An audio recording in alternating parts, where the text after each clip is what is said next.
Finally, we have converged, we have satisfied the convergence to the maximum extent. You can see that the residuals have reached to a constant state. They are oscillating with a constant values basically, and almost all the values have crossed the criteria, that was 10 power minus 6, except the turbulence models, and that is not a big problem. Coming to the velocity, I have actually extended the iterations pretty far, because this is a course and I thought I should be very clear in explaining what is happening in the background. So we have ensured that the velocity is not changing with the iterations. So this indicates that the flow field has reached to a converged steady state. All right, so with these two results in my hand, or these two outcomes, I may conclude that the convergence is satisfied, and with very less numerical error. And if you are interested, you can try to see the forces, not the forces, fluxes at the inlet and outlet, that is the mass flow rate, to understand the net results, or the the amount of flow entering the domain is equal to the amount of flow exiting the domain. So this is a kind of sanity check what we have done, and now we can simply close the Fluent module and we can go to the setup. Let it close at first, and in the setup, in the results, the CFD results, we can visualize the flow field in the indoor environment, that is the room what we have created. So we have this window, the results section, results module opened over here, and you have your domain being presented in the display over here. Now we can just align it in isometric view, and if you want, you can just turn on the inlet region and the outlet region. Now if you see inlet contact region SRC, I haven't renamed it as contact region. If you remember, in the meshing module, I've just renamed this inlet, and sometimes it happens the software assumes it is a contact region and it has renamed it, but that is not a big problem. Overall, we have ensured that this boundary is inlet boundary, velocity inlet. Clear? Now after this, what we can do is we can create a plane in the center. So I'll just go to locations and plane, click OK, and I want XY plane. I want the plane to be on the XY plane, and I want it to be in the center. I want Z to be 0. I'll just click apply, and you can see the formation of a plane over here. Now what I have to do is I need to go to contour over here, and we can just press OK, and the location I want it to be on the plane. I'll just type 101, and we will see the pressure. I will see the velocity contour. Click apply and align the view to normal. So this is how your velocity is looking like. Velocity field is looks like in this particular domain. Clear? If you want, you can just turn off the background plane, so the visualization will be appropriate. Clear? And you can see high the velocity is quite high over here. It is something around 0.225, if you remember what we have entered. Then the air is moving straight, then it is just falling down. The high velocity is quite high, I believe. It is just moving straight and then it is falling down. Now in order to understand the flow field in a very better way, the best thing is to create velocity vectors rather than contours. Okay, so I'll just hide off the contour what we have created and let the plane be available. We'll just turn it off, so it is not hidden, it is not visually seen over here, but it is present actually. Okay, now I'll just go to vectors over here and click OK over here, and in the locations I'll select the plane, and first I'll just press OK and see what I'll be getting by default. So this is the velocity vector. Now here each vector represents its magnitude, the magnitude of velocity as well as the direction. Clear? That is the property of vector, and you can see in this region, the region where I'm hovering the cursor right now, the velocity is very low. That is the reason in this contour you're seeing a kind of blue region over here with a lower velocity, right? This is how is the flow field in this particular domain for this particular case with this particular boundary conditions. Now just remember, we haven't entered any temperature value. The temperature was constant. Okay, if you would have entered a temperature of 16 degrees, 18 degrees or something lower, maybe the flow field would be different. Okay, and we also don't have any heat sources in the domain. Now if you do not want to visualize the vectors in this fashion, you can just go to sampling, click equally spaced and enter a random value. For example, I'll enter 1000 and click apply, and I'll just go to symbol, click on normalize. So the vectors will be normalized to a specific length. Now this is far better, right? So you can understand, with the larger vectors. Now the vectors do not represent the magnitude, because all the vectors are in equal lengths, but only the color variations are represented with the help of this legend over here that indicates the velocities. Now on a general note, the vectors, if you're visualizing in this fashion, you do not try to understand what is the velocity. We will just try to understand what is the flow field like. All right, now it is almost representing the flow field which is given over here. This was the flow field in that paper what we have considered. You can see it is moving straight, exiting in this fashion, and here we have a kind of recirculation zone, we can say.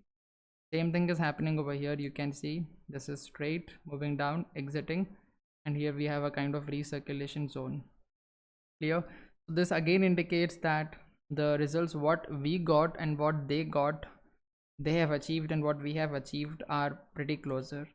The only thing, the only aspect which is left right now is to extract the x velocity values at 3 positions and compare them with the experimental. So we will be doing that thing right now.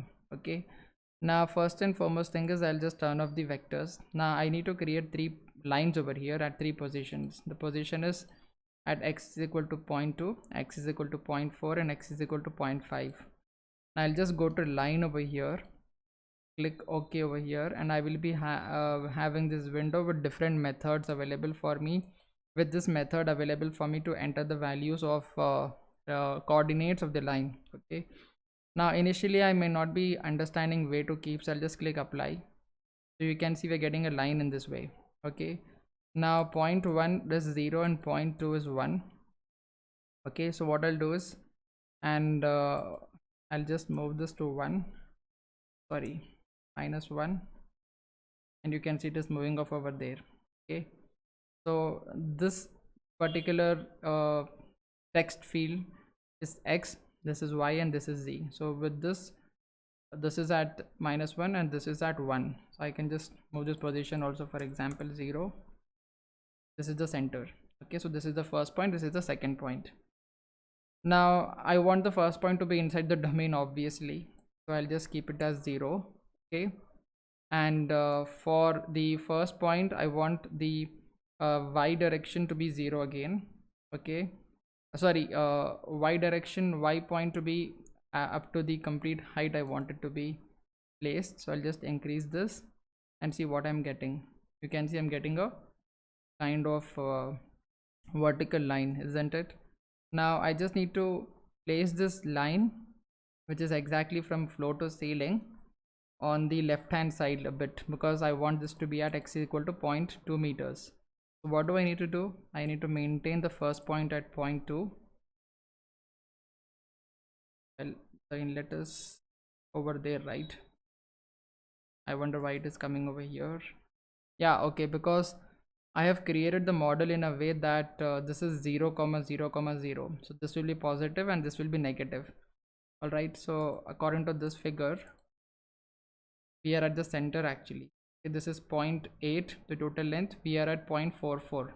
Okay, 0.4 meter. So if I'm just keeping it as 0, this line, the present line, is corresponding to this particular pole, what you're finding over here. I hope you're catching me. I'll just repeat again. The total length of the wall, or the total length of the cube room, is 0.8 meter here. So when I was creating in the Creo software, I have seen that the way I've created is actually like the center of this room is origin actually. All right. So that is the reason at x is equal to zeros, the line over here is at 0.4 meters. Clear? Now if I want it to be at 0.2 according to the geometry, then I have to go to negative 0.2. You got this? So this is moving to the negative direction as per the CFD, but technically it will be at x is equal to 0.2. Clear? So what I'll do is I'll just click apply, and what I'll do is I'll just increase the samples to 20. I'll tell you what are samples. Now first and foremost thing is I'll just go to chart over here, and this will be x equal to x 0.2. I'll just write x02. Click OK. In data series, I'll just go and select the location, that is the line 1. Now the x-axis will be what? The x-axis will be the x velocity. So I'll just go to variable, and under that we have something called as velocity. In the velocity, I'll select the u velocity. Now the y-axis will be what? The y-axis will be the z direction, that is the xyz coordinate. So geometric, I'll go and select the z. Now I'll just click apply over here, and 1 second, why is it in this fashion?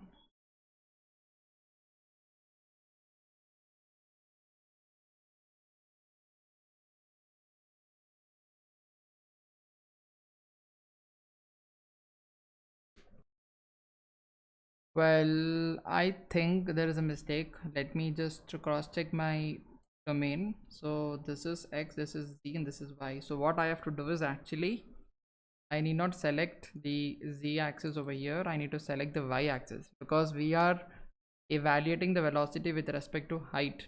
Okay, so as per my design, what I have created in my design, y direction is the what do you call, the height of the room, right? Whereas in their design, what they have created, they have assumed z direction. So that is the reason I've selected z, but I didn't focus on the geometry while selecting. So that is not a big problem, and this happens with us during the simulations. Now I've just assigned y-axis as y.